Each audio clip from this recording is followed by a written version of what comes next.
actual document, not our black sister Jill Carter, who's getting all the flack, who was the only person in the whole state who chose to meet with us and look at this bill. Now let's address the bill. We sat in front of the old commissioner. The question is for you, Mr. Commissioner. We sat in front of the old commissioner and we told him that my family who works in this field, and we all sat as a family and read the bill. It states that an intake officer, who the state's attorney has said, who the Maryland General Assembly has said, they all have recognized the police as the intake officer process to be started. And in each of these criminal situations of the youth, no intake officer has started the process for the kids to get the proper servicing that goes to health services, it goes to mental services, drug and rehabilitation. There's another two that I'm missing. But the point that I'm making is that the only way that this process starts so the kids don't just get thrown back into the street is you all started. And it has been proven in each place that we've went to that it has not yet been started by the police. Actually, everywhere we go, I'm going to stop. Everywhere we go online right now, you all literally have personally said there's nothing you can do. And we have that right here. Yeah, actually, I'll address the policy one. You can go first. I'll address the policy one. I think that there's a little policy portion. But go. Yeah, I mean, I can take a look at it. I'm not familiar with it. I don't. You can have mine if you want. Okay. Yes. Read that paperwork, man. All the important areas are highlighted. Okay. And I think that what I would say to you too, though, is I think sometimes other folks like to push off a little bit. I can't speak for it, right? All right. They like to push off a little bit on what responsibilities are, but we know, as you said, it is the hottest topic in not just in the city, it's the hottest topic in the state right now. And I know that many of the folks at the state level are feeling the understanding that something has to be done differently.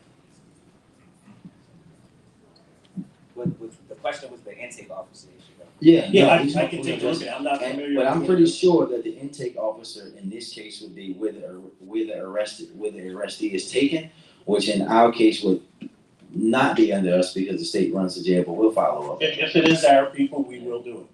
Yes, sir. Hello, my name is Brianna. I'm a part of the Marching Elite Band.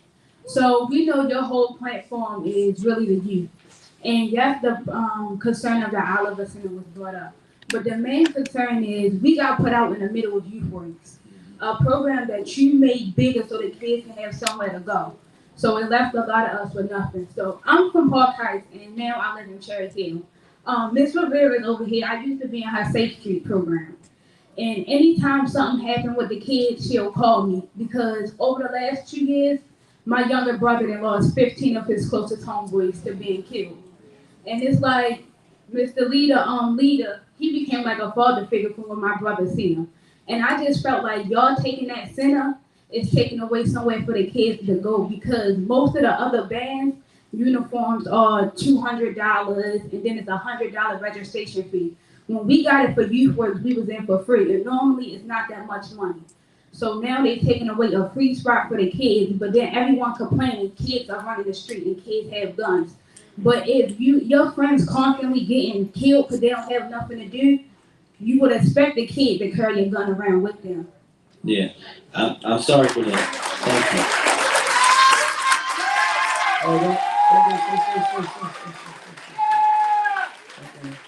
Thank you.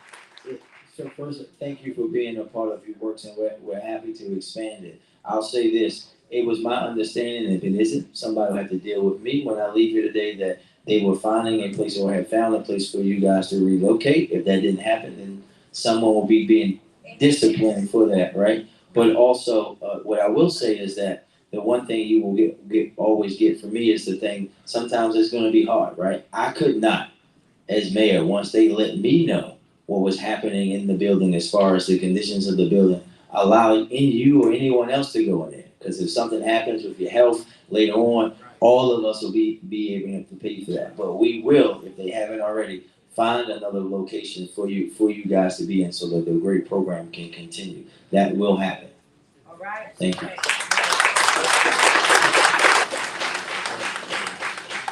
Shalom. That's for the real Jews. To you, brother, Esau, you can never tell the truth. want to just basically just talk about the crime and the cause of the things that affect us. We great with the things that affect us. We excellent with that. But when it's time to get to the cause, we fumble with that. So I got two scriptures, right? One is Ezekiel 35:5, KJV. Because thou hast had a perpetual hatred, right? And hast shed the blood of the children of Israel by the force of the sword. Esau, you blessed with the sword. And in the time of their calamity and in their iniquity had an end. America is Babylon the Great. Now here Babylon the Great, Esau, Edom. Y'all basically, y'all run everything. Esau, Edom has a perpetual hatred for Jacob. Jacob are the children of Israel, us real Jews that came across the transatlantic slave trade. This is information that y'all should know about. It's real easy to learn. I got 1 minute, so what I want to say is that crime and poverty, you can't have, right? Listen clearly, people. You can't have crime without poverty. It's a marriage. It's a marriage. It's a perfect marriage. However, listen carefully. However, right? One side of the marriage get fully exposed, which is the crime. The poverty always get away scot-free and do what it want to do, when it want to do it, how it want to do it. So my question to you, because I only got a little bit of time, I got more to share. What's in place to get rid of the poverty? I've worked in the system for almost 20 years dealing with juveniles. I came across this information, realizing that I'm a real Jew, that you have a perpetual hatred for me. So if you have a perpetual hatred for me, how in the hell can you get me out of the poverty I'm in? Well, thank you, sir. Let me first say I don't hate you. Let me start there. But what I will say is, what I will say to you is that we all know that poverty, that structural racism, all the things that have existed in Baltimore. I mean, we all know that that's the problem. There are many things that have been done. When you even think about the way we've changed around how the city's investing in its capital budget and spending in those neighborhoods, right? When you look at Johnson Square in East Baltimore, where we're putting in money and showing folks how to take them from being renters and being homeowners, the Buy Back the Block program, where we're allowing people who are buying their first home to allow them to create that generational wealth. Even when you think about our guaranteed income pilot that we're running specifically for young parents and young families, so that we can show myself and mayors around the country, show the federal government that in the wealthiest country in the history of the world, there should be an income floor and everybody should be at that level. That's that. Well, I don't have nothing to do with leaving out the country. That's not my job. I'm only focused on Baltimore. I'm only focused on Baltimore and what we're doing here. And that's the kind of work that we're beginning now. And when, as you stated, and we're talking about hundreds of years in disinvestment, you notice that's not going to flip like that. But these are the beginning stages of how we can work together to build that and do those things and show that they work. Because there are many folks, media and otherwise, when I said we are going to show how to attack and work to start ending poverty by doing this guaranteed income pilot. People told me, oh, this is welfare to people that don't deserve it. These are people who don't deserve any assistance. You shouldn't be giving it to these poor mothers. Why are you giving them this money? And the reality is what we're seeing is that they're using that money for things that allow them, their families. They're getting housing for them and their families. They're getting cars and transportation so that they now don't have to spend 4 hours on the bus every day, spending their time away from their children so they can be there to read with them so that their families are more whole. Those are the kind of things that we're doing and we're going to continue to do. Can I ask one more question? You got one question, man. There's a lot of people behind you. And I can tell you, I'm standing right there. I don't dislike you either, sir. I grew up in poverty. I was able to get through college and high school through sports. So I grew up in Pinktown.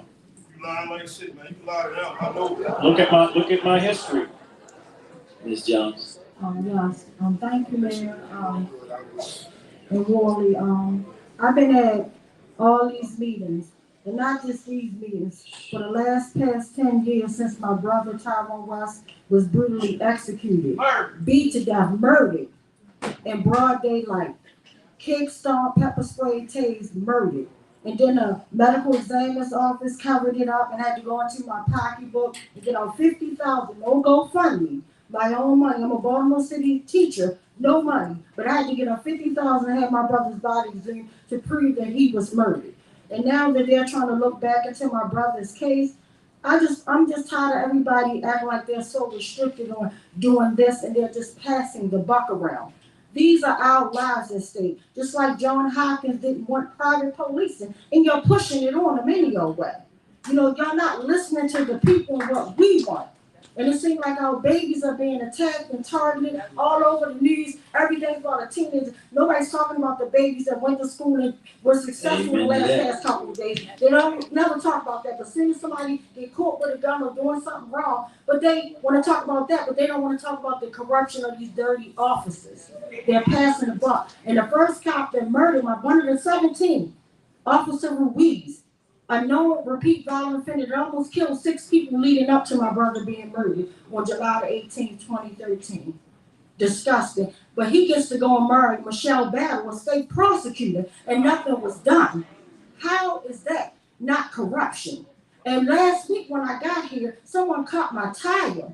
When I mentioned it to you guys, nobody said nothing. Literally, I'm trying to get my babies ready for school. I'm trying to go into school to teach, and I got to get my tire repaired. This is disgusting to me, but I have a question after all of what I'm saying. 30 seconds. My question is, since everybody's passing the buck, and then I want to say real fast that Amy Dillon was a part of the independent foolishness, and she said that what they did was corrupt. She would have did more. She's a lawyer, part of a 6-panel, and I want to make sure that this doesn't happen when my brother's case gets reopened. But my question is, what is the Baltimore City Police Office bound to do? Like, what are their duties? Like, literally, somebody can stand in front of them and get murdered, and y'all can't do nothing. So what is that? That's my question. Why are y'all here? Well, first, our duty is to protect and serve. Basically, what happens, we investigate the case just like we did your brother's. The state's attorney did the investigation. The state's attorneys decided not to press charges. Once the state's attorney was done, we did our internal investigation into the whole incident, and there were no internal charges filed. Those things were presented to the police commissioner back then. He agreed with them, and the case was closed in both the criminal court and in our administrative court. I was not the police commissioner back then. I was a major. I did not have privy to the investigation. I did not see the investigation. It was all done at the higher level of the chief of the criminal internal affairs division and the state's attorney's office. I had nothing to do with, and the BPD had nothing to do with the state's attorney's office. They did their investigation. And Ms. Jones, I'll follow you later about that. I didn't know. I thought around the tire slashing, I wanted to see where it happened, but I can follow with you. And as I said to you, every week, if they reopen it and they find something different, we will follow those recommendations and handle it to T. I appreciate that because it should have never been closed. He was brutally executed, Murdered. murdered. And we can take 5 more people in line. And happy first week too, man. Thank you. Good evening. Over the last few meetings, I've asked similar questions about the way you would handle police officers who participate in police brutality. In the last meeting, you claimed that I didn't like your answers to my question, and you're correct, but not in the reason, that you think. I didn't like your responses because you never really answer them, and you're quite adept at deflecting and casting blame and responsibility onto everyone else but yourself. Your record of non-action while major at the Northeast District cost taxpayers millions in civil lawsuits, and no officers were ever held accountable, even though they were involved in multiple cases as repeat violent offenders. Yeah. The law that passed where the AG handles cases only for the ones that result in death or very serious injuries that can result in death, but not all cases of police brutality. Many citizens have made attempts with a couple of lawmakers over the last 5 years to repeal LEOBR that shields officers and handcuffs the commissioner. My question is, what do you feel your job as commissioner is going to entail, especially in police brutality cases, Since you felt up to this point that the responsibility for holding officers accountable fell onto everyone else's plate but yours, what's your plan of action to ensure taxpayers aren't paying for these egregious violations? Can you just give me one or two examples of what you plan to do as commissioner that's going to be different than every other commissioner that has ignored the issue of police misconduct? Well, first, the officers are held accountable. One of the officers who did misconduct in the Northeast District is serving 20 years in federal prison. There were several other officers who went to jail for their actions that were done in the Northeast District. My job as a district commander is to turn the cases over to Internal Affairs. Internal Affairs is an independent investigation. I know you don't like the answer, but this is the answer and it's the way things are done. And I've given you the same answer 4 or 5 times now. The Internal Affairs looks at the cases. If they see something criminal, they turn it over to the state's attorney. The state's attorney does an investigation. If they file charges, they file charges against the officer. The officer's held on criminal charges. They are tried on the criminal charge. If they get found guilty, then the Internal Affairs starts their investigation and the officer can be terminated. Under the consent decree, this is one of the reasons why we're in the consent decree, is for the oversight from the Department of Justice. There are policies and checks and balances now so that we can look at body worn camera. We check all use of force. Every officer on the street has a camera where everything that they do is recorded. If they don't record it, that's a violation. They get held accountable and they could lose days, they could lose money, they could be demoted. There's a disciplinary process that's got to be followed. And then, ma'am, I'll just say again, as we go to the next person, that as you know very well, I know that you guys were involved in the effort. We'll be again in Annapolis trying to change laws that prohibit us. We, the police, the citizens of Baltimore BPD, we should not have been required to have members of the GTTF stay on taxpayer payroll for the time while they were going through this process, right? But we know that under state law right now, we have to do that. And we have asked for many years now to have that removed to allow the police commissioner in Baltimore and other places in the state of Maryland to have the same autonomy that other police leaders have in other countries, that when someone does something like this egregiously, they can be removed. And if they are found not guilty in a criminal court, or they go through internal process and find that, then they can get their job back. But we shouldn't be having to hold people on our books that have done some of the things that like Sergeant Jenkins and others have done, and we're going to continue to advocate for that in Annapolis. Well, GTTF was the feds, and everyone knows Internal Affairs and the state's attorney are part of the cover-up. Sir? Good evening. Good evening. Good evening. I'm here today, man, representing the root to the city in crisis. I am the root to the city in crisis. 50 years ago, I was pushed through the Baltimore City school system. But then again, I wasn't pushed. I'm here to represent the kids. I know exactly what's going on and how to break this curse, to bring the darkness into the light. But you don't give me enough time. But all answers to your questions is inside of me. A special gift is in me to save your children. Your children. This is not a game. I'm sitting here, I can tell y'all right now what we're dealing with, man. To save our kids. If y'all give me some time, we all gonna leave out here on one page. I survived it all. Drinking antifreeze trying to take my life. Drug addiction. Bullets going through my body, still alive. Why am I still alive? The boy, this 4-year-old kid, young boy, that was interviewed, was in the 4th grade, that couldn't read. That's me. That couldn't read. You know, if y'all want to get on one page, there's any resources in here, we'll take my story so we can save the future of our children, not just here, all across the United States of America. You know, this is the goal, to become a city in healing. We all need healing. There's something in me, man, that we all can leave out of here on one page and save these poor innocent kids. My nephew's exposed to it. My niece is exposed to it. It's all trauma. Trauma. How do a child lose hope? How do they lose their vision? Kids don't grow up and want to be a squeegee boy or be a drug addict. What happened to our kids? What's happening?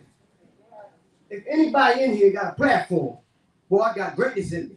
We all got greatness in us. My name is Keith. My email, keithgross102@gmail.com. All I just need to sit down and plant this seed. We all can come together and save our children. Thank you. Keith, thank you very much. Sir, good evening. Good evening. I'm Malik Stuckey, owner of Universal Towing. Oh, we got a letter from you earlier. Yes, sir. Thank you. Thank you. I just wanted to say I'm born and raised Baltimore, Maryland, and I feel the same sentiment as everyone else in this room. I've been an advocate ever since I've been in business for the last 25 years to advocate for minority-owned businesses and WBE businesses, because in my opinion, when we work together economically, then we're able to help the community holistically with issues in the family, issues with income, school, and development. So pretty much a lot of the sentiment that they felt. I graduated from Frederick Douglass High School, and I remember when the state wanted to take that over, and I still was able to break through West Baltimore and still be able to have a business and to still be able to help other people. But my business takes me to other cities like Philadelphia, New York, and even Richmond, Virginia. And they see Baltimore on my trucks, and they're like, "Oh, you're from Baltimore." But I'm here to say that you got a tough job, man, and we're making progress. When I go around these different neighborhoods, there's a lot of work that needs to be done, but we are making strides. I just left the cross street area, and I'm like, wow, it's a whole nother world. And as far as policing, I worked with the police for many years, right hands, side by side with them, so I saw everything. And like I said, I feel the sentiment that the young people have, that when they have things to do, they're not going to get in trouble and they're not going to be stealing cars. But as the other brother, he was kind of furious, but he did make a valid point that when we get to the causes, we control the effects. So I just want to say, keep up the good work, and we want to support you as the city moves along and get past a lot of these systemic problems. Thank you. And we'll follow up. We got your letter. We'll make sure to follow up on it. Thank you, sir. Yes, sir. Yes, sir. Peace and love, everybody. Assalamu alaikum. Buenas tardes.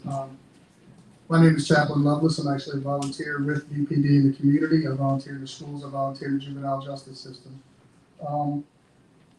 First of all, respects to the Black Queen of Wall Street, and to, of course, Mama, our guardian of Baltimore, Mama Deborah. Thank you. Okay. So I'm here. There's a lot of things I can say, a lot of negative things I can say, but we all know the negative. So I'm here to perpetuate the positive and the truth. And I'd like to thank the pastor for his hospitality. I'd like to thank all of our brothers and sisters who are here sharing their truth. Thank you for listening. I see Mama Deborah's head. If you didn't see it, look at it. We spend less than $25,000 a year on each student educating them, but we spend over $220,000 incarcerating them per student per year. We have programs in place. We have proactive programs in place. We have a lot of good going on in Baltimore that's not getting the support it needs. I have people like, not to name drop, but like Ms. Sheila Dixon. I talked to her weekly. I talked to former Chief Ham weekly. I talked to Chief Russell almost daily. And I have access to these guys. They help us in our efforts in building up the community. And the problem is that, here's my question: why aren't you guys communicating with us? And why aren't you communicating with our tribe when people who formerly held your position understand the value of what we're doing and provide resources? Thank you. So I'll just start. I'll communicate with anybody, right, that wants to work. And know you can ask Deputy Commissioner Russell when we talked to him tonight about the many hours he and I spent walking these streets with no one else, and he'll tell you that I work with anybody, right? When you look at the money that we're pumping into community organizations to do community violence intervention, eco work, we'll work with anybody. Just reach out. We'll be sure to work with you each and every day. That's something that we do, and we won't shy away from that. The brothers, we are us, and others can talk about that ad nauseum about the support level they're getting from me personally. And you're within BPD, so you can reach up to me relatively easily. Just right through the chaplains. We actually have a graduation tomorrow night, I believe, for 20 more chaplains. I'll sign their certificates today. And also, I talked to former Colonel Russ almost monthly. I talked to him last week about something else. I saw him at the prayer walk and the prayer motorcade. Yeah. So I see him quite often. And he was one of the people who helped mentor me when I first became a commander, because he was already a major in the Eastern when I became the captain in the North. So we can continue, but we have to reach out to the young people. Man. Hi, good evening, Mr. Good evening. Scott, Mr. Worley, how you doing? So I wanted to just start by saying this. 10 years ago, I moved here from New Jersey to raise my children because we were leaving from a city that's very similar to Baltimore. And there are tons of shootings and all type of things happening. This is my son here. The time I moved here, he was 11, my daughter was 8, and my other daughter was 7, and I was pregnant with my youngest. I moved here with the sole purpose for raising my children where they won't be shot, right? So my name is Crystal Gonzalez. Nice to meet you. We spoke. Mm-hmm. Mr. Worley, I met you at the scene of the end of life for my daughter with certain words I won't say. Right? So I poured so much into my children. Aaliyah was a straight A student, honor roll student, musically inclined, artist. She was a supreme artist. And I used to have a fear that I'm raising these kids, and my son knows not to bring home any woman who doesn't have any type of dignity about herself. I used to always have this fear that my daughters wouldn't bring home some knucklehead. You know, they know better, you know? And here's the thing. I was raised myself. My mom was a crackhead, you know, oldest of 5. I raised my brothers and sisters. I know what the life is. I've seen my mother be on welfare and go smoke it all up. So I had to get a job at a very young age. I brought my kids here so that they wouldn't have to experience any of that. So just like this queen has that hat, educate, don't incarcerate, I don't believe the youth should be incarcerated at all. I believe I'm listening to all these things about programs for the youth, but I am such a huge advocate or I want to have programs for parents. I want to have these programs for parents who don't have the tools that they need to raise their children, to teach their children, not to teach my kids. So I want to congratulate, it was brought to my attention that you're having a baby. And I want to say, baby, I'm so precious. I have to live with this unbearable pain every single day because my rights right after that were violated. When a video of me finding my daughter dead went viral, I want to know what are you going to do so that baby Charm doesn't get shot in the city of Baltimore. Yeah, thank you. Because I didn't expect that from you. Thank you, Ms. Gonzalez, and as you know, you and I have had conversations, that I'm so sorry what happened to your beautiful daughter and to your sister. We're going to continue to do that work, right? And it's all of the things that you mentioned. There is not one simple solution to what's happening in Baltimore, where you're from in New Jersey, and you and I talked about it, so I know where that is. There's not one solution.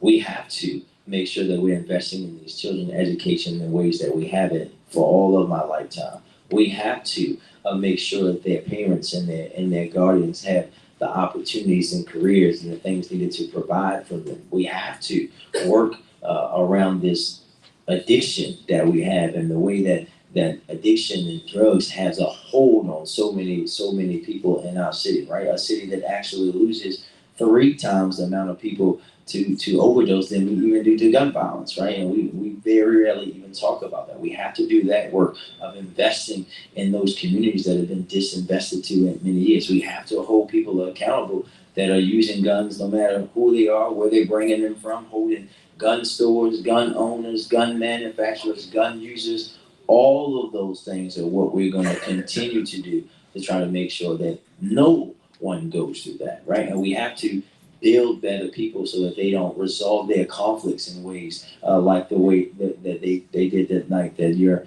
beautiful daughter was murdered. I just want to say this also. Now, I listened to you say that this force is the best it's been in years. I don't know the numbers, I don't keep track. All I know is that I listened to the transcripts, I read them, and I heard police officers say this is a job for the National Guard. No one responded. Yep. I had people from that community almost begging the police to come there. No one responded. Dispatch started begging police to send someone out there. Nobody responded. And then I heard you say, by the time we got here, the incident had already occurred, but it didn't. It did not have to occur. Yes, You ma'am. understand it did not have to happen? It did not, and what I will say to you is, and what I've said to the commissioner is that we can and we will hold people responsible in every way that we can, right? And as I always say, that while BPD might be better than it ever was in my lifetime, we have and I can't say what I really want to say because Bishop Bell might put me out. We have a very long way to go, and that what I'm going to do is make sure that we're making those steps and strides every day. And as I said to you, we'll be there for you. I'll be there for you to help you guys through whatever that you need. Thank you, man.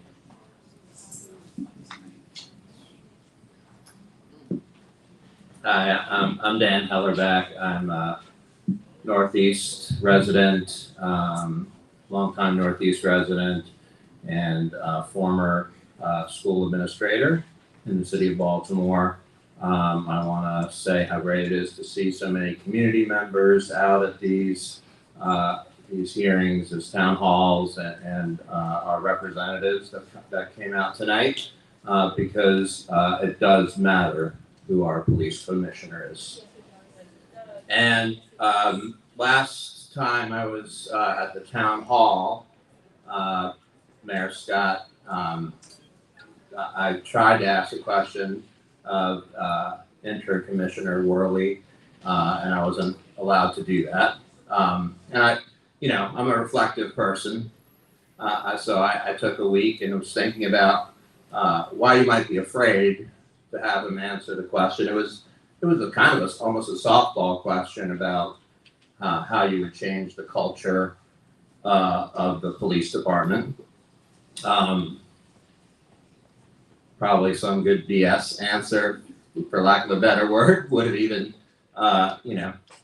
would have been fine. But when I thought about it, I thought there's implication in saying that how you're going to change the culture of the police department. One has to admit that there's a problem with the officers. You have to admit that that's the case in order to say how you're going to change it. And I heard last week you said something about I haven't ever witnessed an officer commit a crime.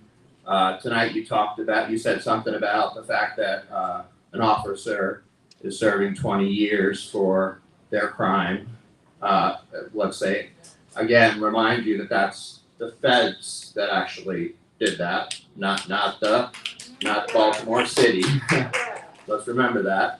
So I'm asking you tonight if you will admit that you were aware of the malfeasance, the misconduct, the violence of the officers when you were in command of the Northeast District, and you're aware now of malfeasance in your department.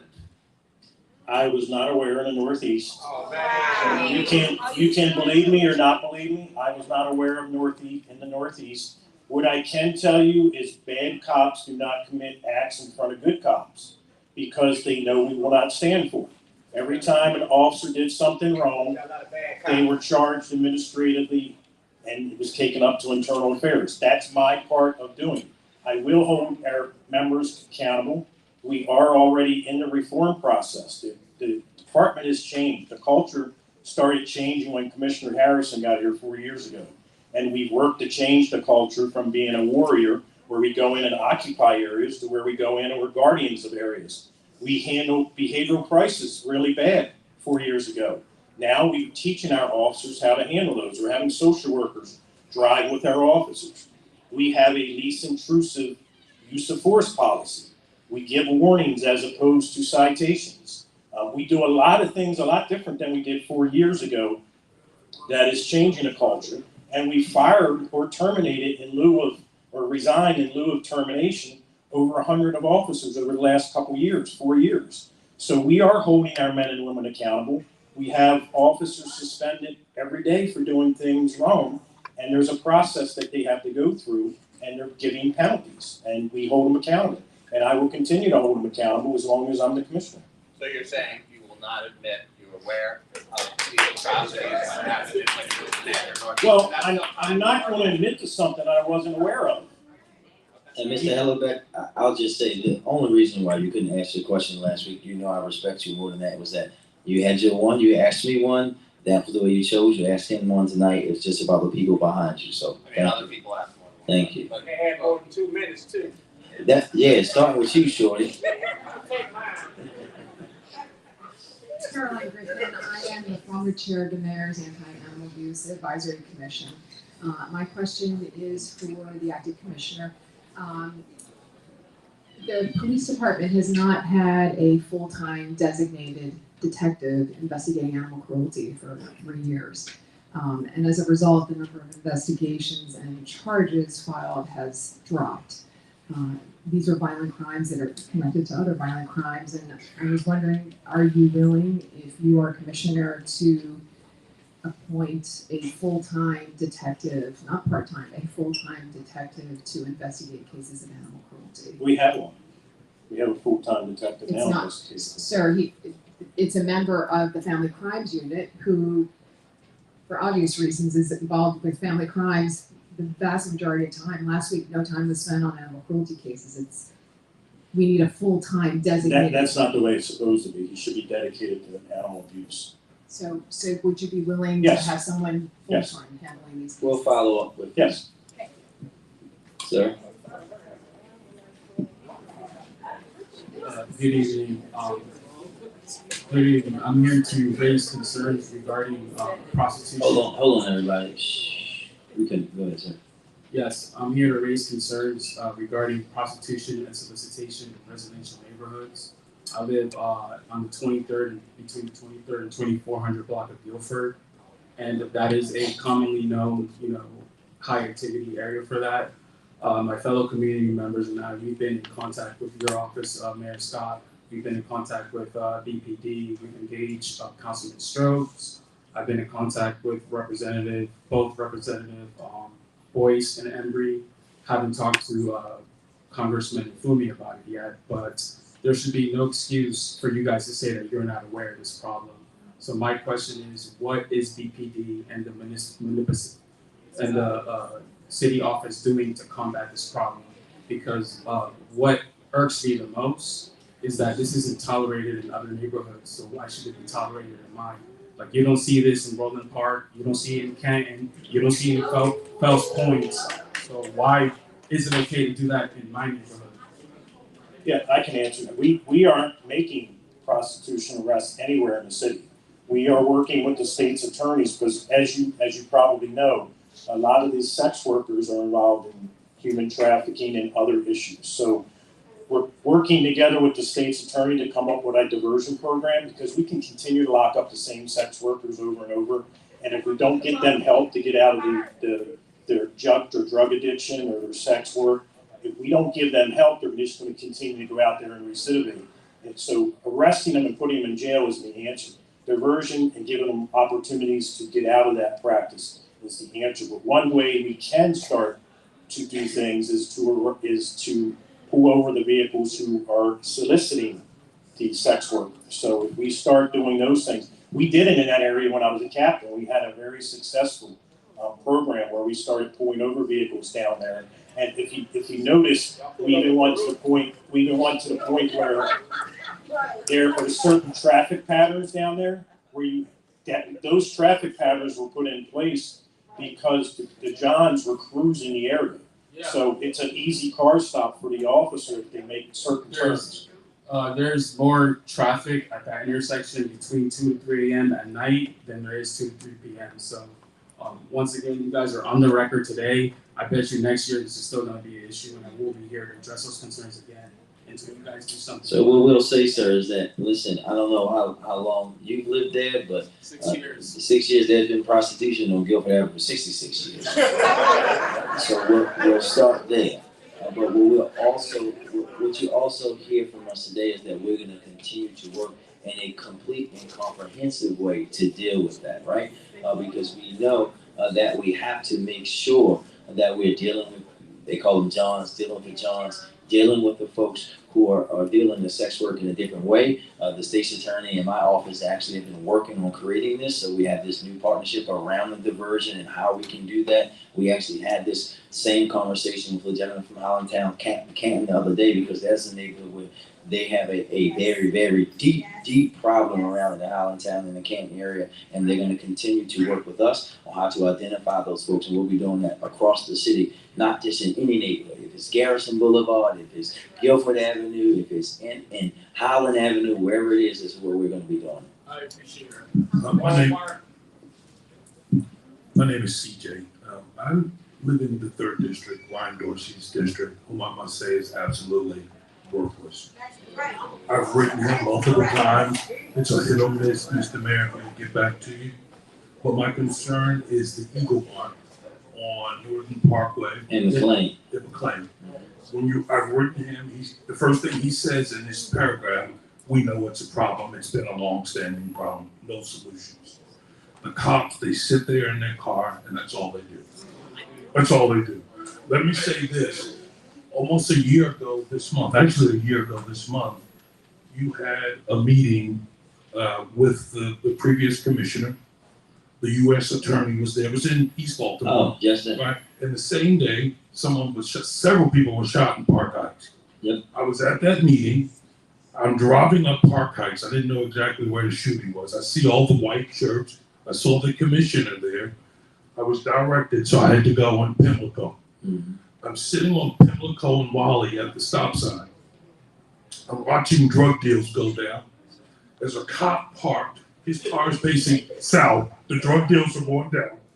I took a picture of the cop a year ago. That's his car and his number. Why don't you take it and look at it? And his number. I drove up to the cop. He didn't even see me. He was watching a movie on his phone. What is it worth? When are you going to get out of your car, engage people, and actually do something? Otherwise, just play spades in the wherever. He's watching a movie. I have it right here. Yes, He's watching a movie on his phone. Drug deals are going down on Pimlico and Worley. Yep. Why are you sitting in your car? Why aren't you getting out and doing something? But that same gas station that I'm telling you about, the Eagle Mark. People, yeah, they sit there all day, smoke blunts. You can go at 10 o'clock, they're smoking blunts. 12 o'clock, they're rolling blunts. They have backpacks on their backs. So I'm just gonna, we know where it is. I'm gonna let the commissioner respond first, and then I'll respond. Yeah. Cocaine and heroin is not, shorty. So don't, shorty, let that man ask his question. He didn't bother you when you were asking yours. Mr. Commissioner, go ahead. Yeah.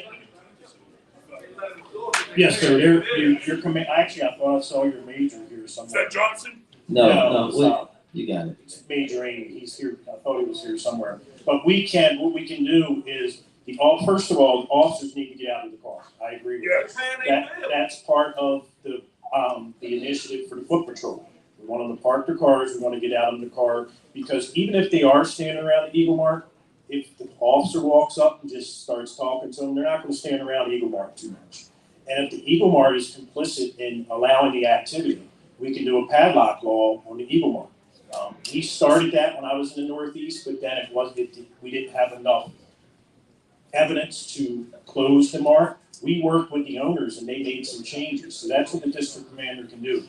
He can work with the owner to make some changes. He can work with the schools, because some of them, if you know, some of those kids come right up from the school and they hang right on the line. So they can work with the schools. At one point, we had the administrators from the school come out and address the children. That helped a great deal, but there's legal ramifications for that. So it's our job to address them, and our officers will address them. And I'll make sure that the major deals with that Eagle Mark, and we take care of your issues. And we'll get that picture from you too, and just so you know that now, when we had that meeting last year, we know that petty drug level cases were not being taken. So now BPD's arrest for those are back up because they actually can turn those back over to the state's attorney. But we'll get that picture from you. Thank you very much. And we can accept 5 more people in line. Good evening. My name is Taverla Schroeder. I was at the virtual meeting on yesterday. Yes, ma'am. And I didn't get my question answered. Did you leave a message? We will Yes. call you back, all right? I did.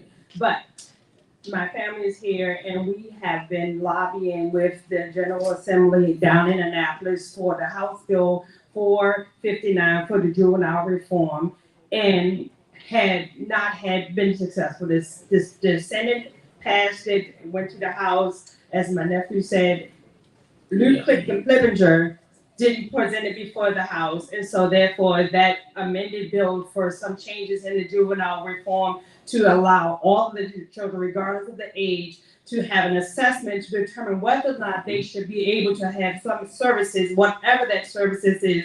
But the Baltimore City Police Department will make the referral and the intake will go to the Department of Juvenile Services, not because they filed a petition, but because we say that these youth need to have some type of services. So what I'm asking is that your office, when you send a message out to all of our constituents to say, hey, it's time for us, we're going to Annapolis, you send your letters so that we can have some or even more power to be able to make sure that legislation gets modified, amended, changed, thrown out, whatever they need to do to make sure that our youth are getting the services. Our young person died from the hands of a 10-year-old with a gun, and we're saying, hey, this kid needed the services. This kid is set in DSS, but he's not getting any services.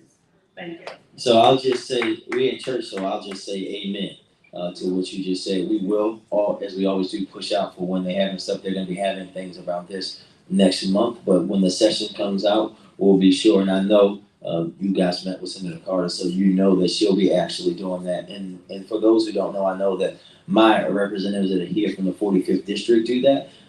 All of those state legislative districts hold what they call district nights, before and after session. The one before is when there's opportunities like this for folks to actually say what kind of laws they want to see change, because oftentimes we even fall short of having laws. We had a law last year that I introduced because I got tired of going to homicide scenes of young people killed with an ankle bracelet on. If the state's supposed to be knowing where those young people are, right? They should know exactly where they are. And lo and behold, I find out that under the current law, they have 48 hours to be outside of their area before there's any action taken. Where all of us think if they have GPS on the ankle, that means that they're gonna, hey, if they step outside, then someone will be able to do something.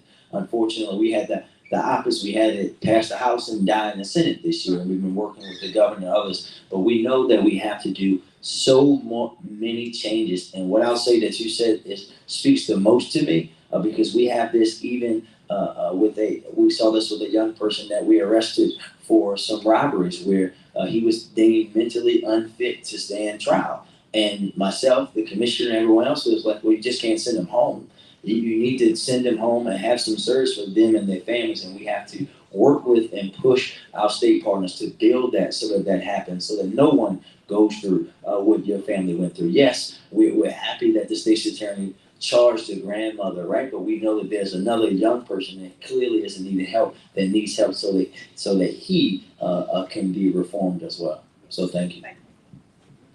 Good evening. My name Good is evening, Ms. Jones. Floyd, and on the subject of Johns Hopkins University private police, Mr. Mayor, at previous meetings, you've made some statements about the private police that have been inaccurate. These statements are not supported by the documents that are in charge of the situation. For instance, you stated that the commissioner was required by law to sign a memorandum with Johns Hopkins University. But no, that was enabling legislation. That was not a mandate from the state. It was just enabling legislation. Lots of enabling legislation never gets implemented at the local level. You equated Johns Hopkins University private police with police departments from public universities. That was inaccurate. You stated that in front of the public and the cameras, you stated that Johns Hopkins University police must follow the consent decree, and that's not accurate either. But I want to try to give you the benefit of the doubt. I think that's definitely possible that you actually believe these statements that you made. And the reason would be that there have been years and years and years of misinformation, misleading information, gaslighting, and you may have actually fallen prey to that, as so many others have. So my only question to you tonight, Mr. Mayor, will you commit tonight to meeting with the well-informed, very diverse opposition to the Johns Hopkins University private police so that we can have real, meaningful communication based on what is real and what is true, and then we can talk to you and explain to you what our opposition is and what needs to be done. I have before, I will again, but I will tell you, Ms. Jones, that there was a couple of things that I think there were some inaccuracies in what you just stated. One, the first portion is that I didn't say that by law the commissioner had to sign it. What I said is that if that was challenged, if, let's just say, in a world of if Commissioner Harrison, because that's who signed the MOU, is already in place now, right? And they have an entirety of how they will be built and how they'll be held accountable and all of those things. If Commissioner Harrison said, no, I'm not signing this, even though the state passed legislation that says Johns Hopkins can have it. Any lawyer worth their snuff will tell you, in a state and in a city where basically every single other college and university has a police force, that's not going to stand up in court, that we're going to lose. And the citizens of Baltimore are going to be paying for those lawyers that go to court when they're going to say that, hey, okay, well, why can Morgan have it? Why can Coppin have it? Why can this person have it? And now you're saying that this one have it, right? That's what we're doing. But sure, we will sit down and meet. I'll sit down with you guys and meet with you again. Thank you. Yes, ma'am. Thank you. Sir? Yeah, good day. Pleasant good day to everybody.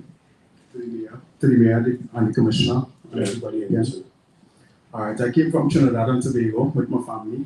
We came to the US as many people did for a better life. I love the US, I love America. And one of the things is I want to do something for the US also. I've lost a lot of friends in my country. I grew up playing soccer. And I have a great concept that can change things around. Actually, it can actually build the communities. And I call it the PPP, which is our public-private partnership, where we can start a professional soccer league, basketball out of the communities, and it will help make a dent in crime. And I would love to run this concept. I'm actually doing it on the 23rd on September. It's in Lake Clifton Park. So I'm doing a proof of concept. So I'm registering my own soccer league, and it will be professionals. And I'm looking to organize it with the mayor, if you would like, and the commissioner, if I can get you all involved, and we can go further from there. And I promise you, it will build the communities, and people will be getting paid off of it, with the communities also and it will help make a dent, as I say, in crime, and it will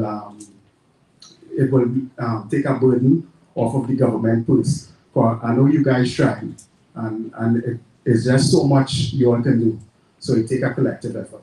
Okay, thank you very much. Thank you. We definitely, if you find one of the staff members will find out. Now I can tell you, I can't play soccer. It's the one sport I can't play.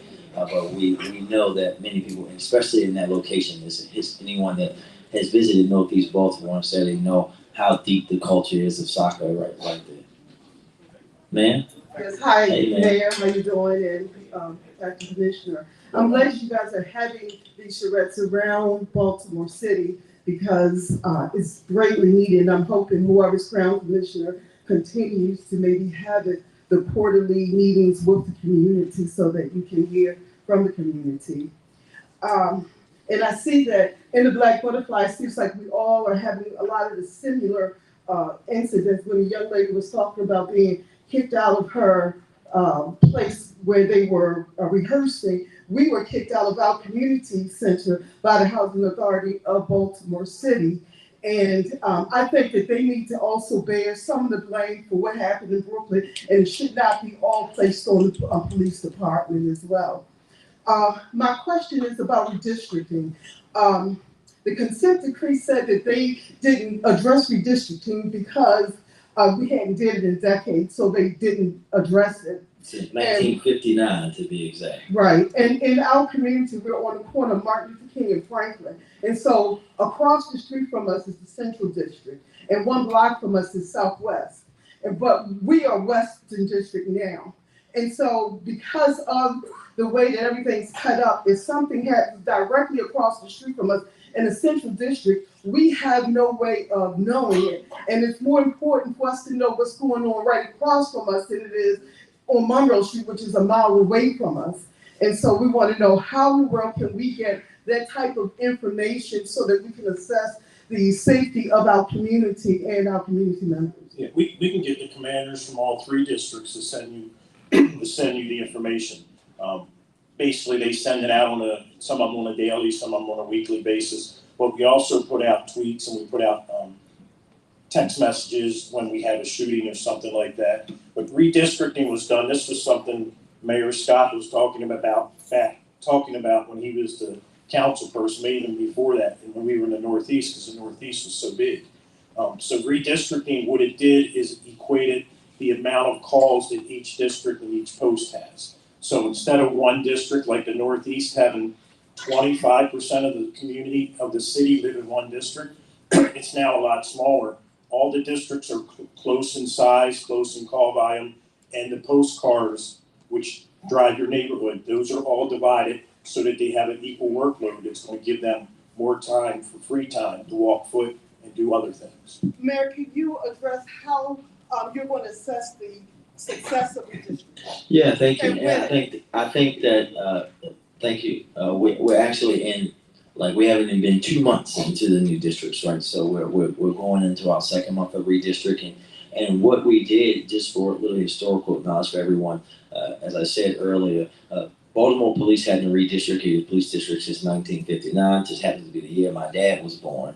And then we had been working for many years. Actually, that baton was passed to me from Councilman Bobby Karen, because the impetus was really that the Northeast District had so many calls, like over 100,000 people. Another district had that, hundreds of thousands of calls for services, which other districts haven't. And now what we did, we worked with my Senator Corey McRae and our wonderful House members to pass a law, because at that time BPD was a state agency, which is one of the reasons why redistricting hadn't happened in so long, because no one knew who was on first, that we have to analyze this at least every 10 years based off of calls for service, violent crime, nonviolent crime, population. And also what we did in this is we reunited a bunch of neighborhoods, right, into districts. We had so many neighborhoods that were split between 1 district and another. If you were in what was known effectively as the tri-district, you could be on 1 corner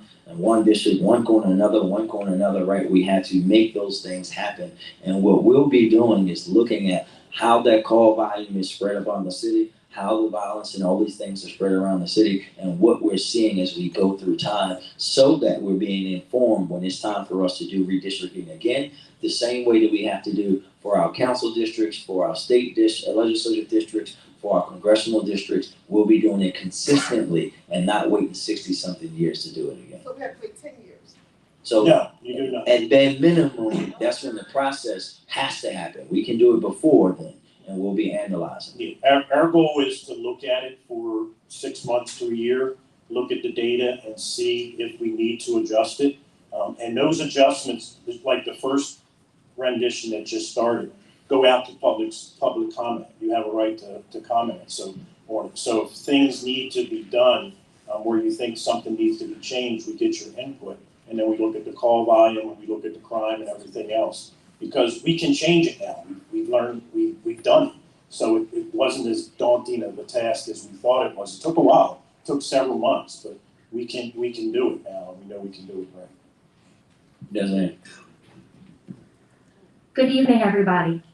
I'm here to ask the police officer, Richard J. Worley, a question about a national and local public health hazard, and that's the culture of silence in policing. So before I was born, just before I was born, my mom's father was killed by New York State cops, and it was declared a suicide, despite that it's impossible for someone to shoot themselves in the head multiple times. Then when I was 14, Baltimore City Police sexually harassed me downtown, outside the aquarium. I was by myself less for 5 minutes, and multiple BCPD officers told me clearly they wanted to rape me. And they only closed their mouths and walked away when I began to record them. Years later, while I was at a peaceful protest outside City Hall, I got a spine injury that I'm still recovering from to this day. For a year, I could barely get up the steps to my apartment at a peaceful protest at the hands of BCPD. And people who don't look like me endure violence even worse than what I just described. Since then, I've worked at a Baltimore City elementary school as a literacy intervention tutor. And in my time there, elementary school children have wanted to talk to me about their trauma at the hands of police. And it was preventing them from being able to focus in school. So in your 25 years in the Baltimore City Police, in various capacities, more than half of that in a position of leadership, my question for you, have you ever witnessed police brutality or police intimidation in your 25 years, including in a position of leadership during the height of the Gun Trace Task Force's well-documented reign of terror? I can tell you I have not. And I'm going to, I know you don't want to hear that, but I'm going to say the same thing I said before. Bad cops do not commit bad acts in front of good cops because they know we don't tolerate it. And what you're talking about, it was referred to as the thin blue line, where the officers basically didn't report each other. Most of our complaints now, we actually get more internal complaints in the BPD than we do from outside the department. These are members of within our department reporting other members for wrongdoing.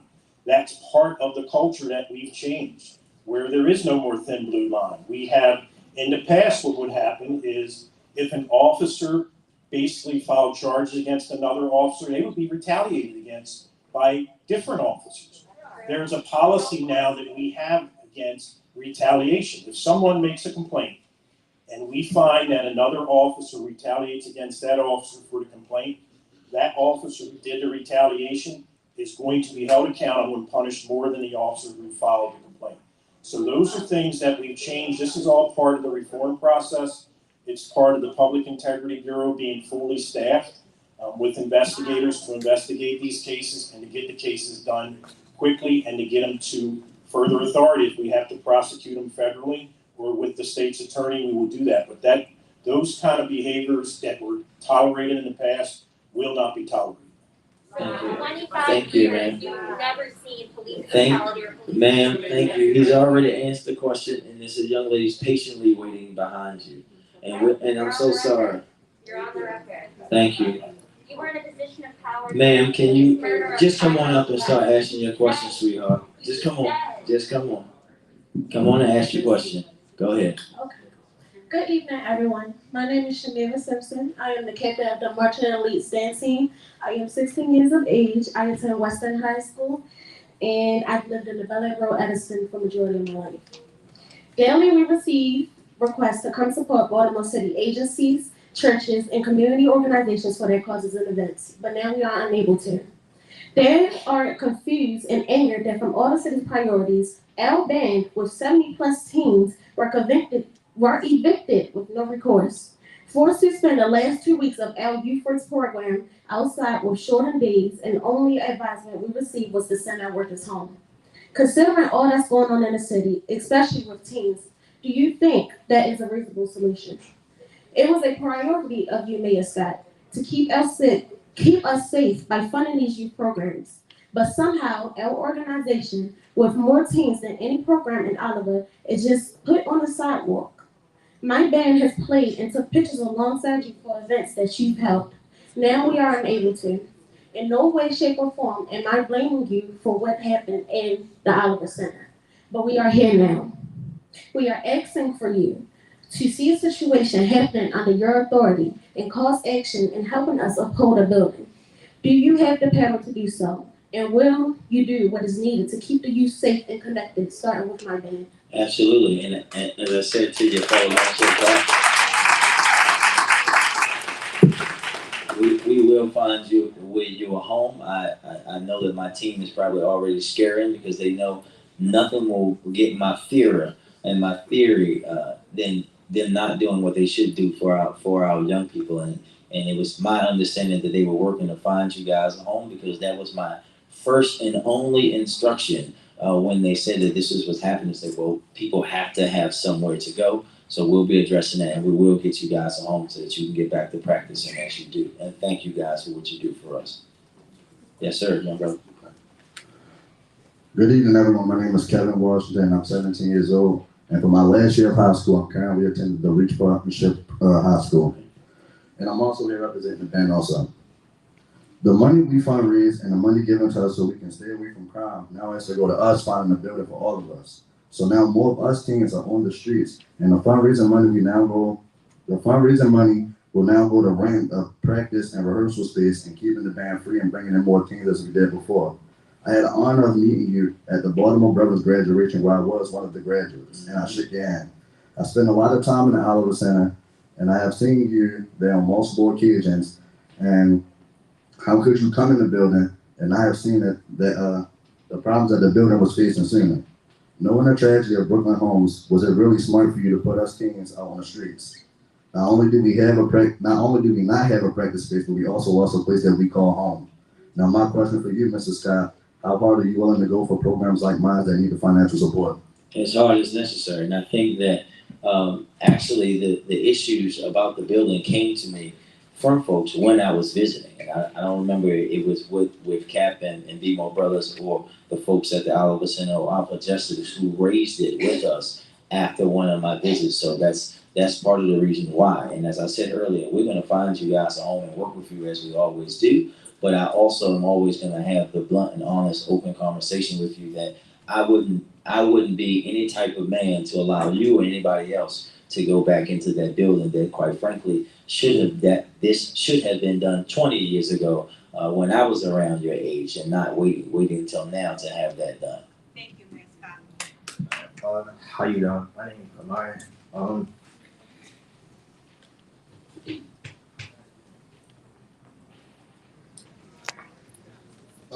When we first left the building, it was hard for me because I joined, and it also I feel like it's weird that Wrestling Park just received most of the money that you gave to the building, and our band and space put. I'm just gonna get to the point. We was kicked out of the building. Everybody inside of the building got a place to go, but everybody that when we try to go to a different place, they basically said it was no space for us. Are we too big of a size? If it's too big of a size, then why we can't get our own building? It's not your fault because I know you doing what you need to get. Also, I feel like it's weird that they're getting most of the money and they're asking for our people that sign up so they can get more money. That's weird to me. We here trying to, you feel me? I know exactly what you're saying, and I'll just say that that's the part that bothers me the most too. And what I'll say to you and to the young people too, that in the future when something like this happens, you don't have to wait this long to get to me. Young people all over the city find their ways and sending direct messages to me around anything. Scholarship money, they need a bus for their trip, they need equipment for their team, they need a place to practice or play. Make sure that we do that, but we're going to make sure that we do right by you guys and your organization. That will be my focus when I leave here tonight, for sure. Good evening. My name is Ron Miles, and crime is not my lane, but there's some interesting things you talked about, and that is culture within the police department.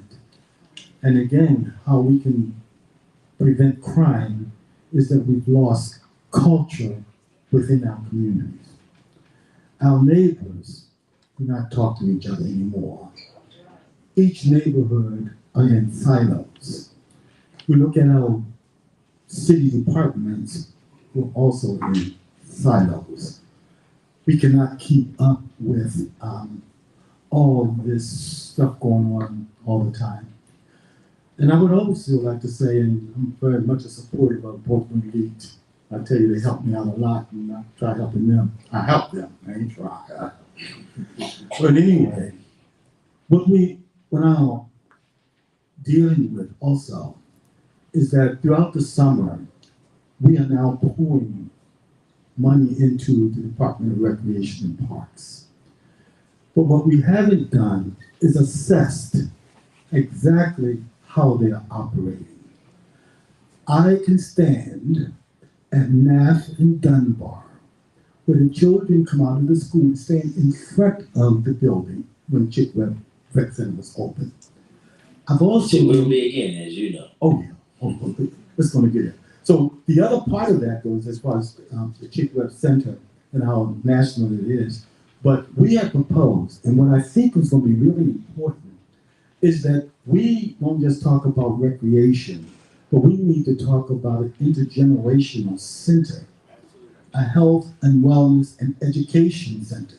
We need to assess the performance of the Department of Rec to see whether or not the programming within the centers are appropriate to get the children off the street. Yes, sir. It does not happen. No, I'll say, Mr. Miles, and actually I'll send it to you, and I think you better than anybody else in this room know how I feel about your first statement about neighbors and being able to talk to your neighbors and have those community conversations about accountability, because as you know, someone that's related to you had the authority to discipline me in any way that she see fit as my parents' neighbor.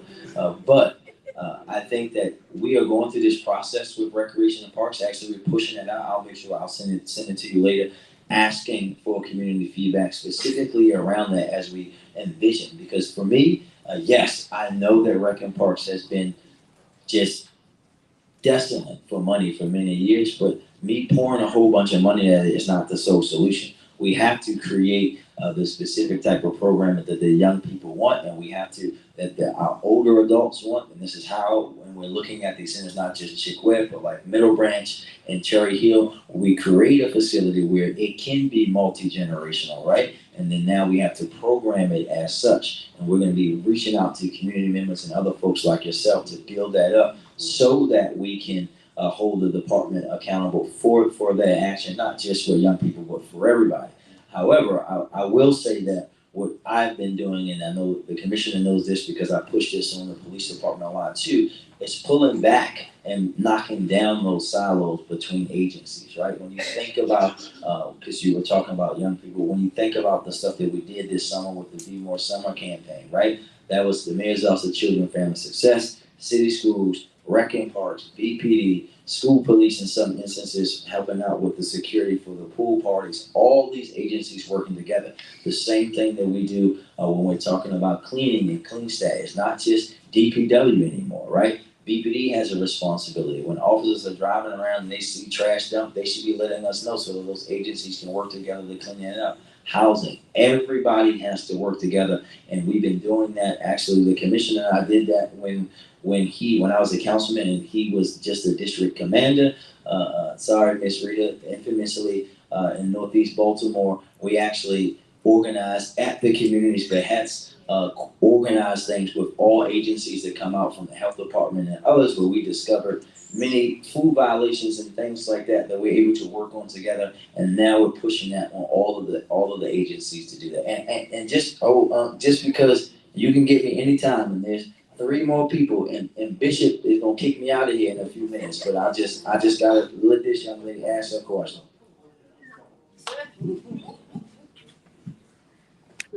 Hi, Hello, ma'am. I'm Mrs. Ludley from the Baltimore Inner Harbor. I've been a shop there owner for the past 30 years. I'm proclaimed by Governor Schaefer, Governor Earl, Governor O'Malley, the police department, and Brandon Scott, the mayor, and I appreciate it very much. I'm here to talk about children's crime. At the Baltimore Inner Harbor, we have a bicycle lane in front of the Cheesecake Factory that was made by the mayors. But the bicycles are on behind the Cheesecake Factory on the red brick. The police sit in their car and just looks at them. And we're having high crime. With the bicycles, they're running over the locals, the tourists, the babies. Bicycles do not belong on a red brick. It's for people. Please, take the wheelie bicycles, they're crime, off of our Baltimore Inner Harbor. Ms. Commissioner. Yes, ma'am. We have the member of the Inner Harbor unit, the district commander that oversees that, is right in the back, and he's going to take note of it. He'll talk to the Inner Harbor unit patrols the Inner Harbor. They can address that issue. Yes, ma'am. Ma'am, Hi, how are you doing? how are you, man? Good. My name is Rachel Cutler. I'm the Baltimore organizer of Jews United for Justice, and I have a quick two-parter from our coalition partners. Mayor Scott, you mentioned earlier that we are using the capital budget to address poverty in the city. And in that vein, as you remember, organizers of Baltimore Runners United asked for $25 million for rental assistance. We got the commitment of $3 million from your office, but we've had radio silence since that commitment. So as we know, evictions are going up, rental assistance money is out, and $3 million could help 950 families. So my question is, are you committing an additional $3 million to rental assistance, and when will we see those funds transferred to rental assistance? That's part A. And part B. Okay. So I get the answer to that is yes. Our commitment is the commitment. We'll be doing that, and we'll be working through that. Obviously, as we go through budgets and things like that, there are processes that we have to make, and we'll make sure. As you know, I know how to get a hold of you guys. I will be reaching out to you guys at Jews United for Justice to talk about how and what we'll be doing that as we see the original rental assistance money start to dry out. Thank you. And last but not least. Yes, sir. Go ahead, man. You gotta take the mic. But I just want to make a statement Yes, that about the juveniles in Baltimore City. That's my thing, you know. And the men in Baltimore City, we failed Baltimore City. I'm telling you, we failed at being good husbands. We failed at being good fathers, leaders, and role models. So in order for this situation in Baltimore for these youth to get back in check, the men in Baltimore have to stand up. We have to stand up. We got many women standing up. We got more women than men. The men in Baltimore have to stand up. So I'm putting the call out to all men in Baltimore. Let's get together, let's stand up, and let's change this situation, man. Thank you. I couldn't agree more. As everyone knows, I infamously led an organization doing just that, challenging men to be out and walking these actual streets in this neighborhood. We want to thank everyone for coming out. Thank you all for participating in these, and please, everyone, get home safe.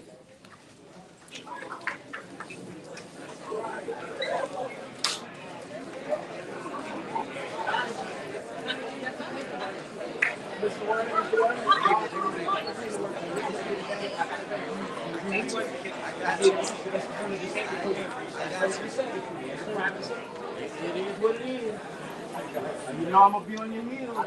That's my job. Go ahead.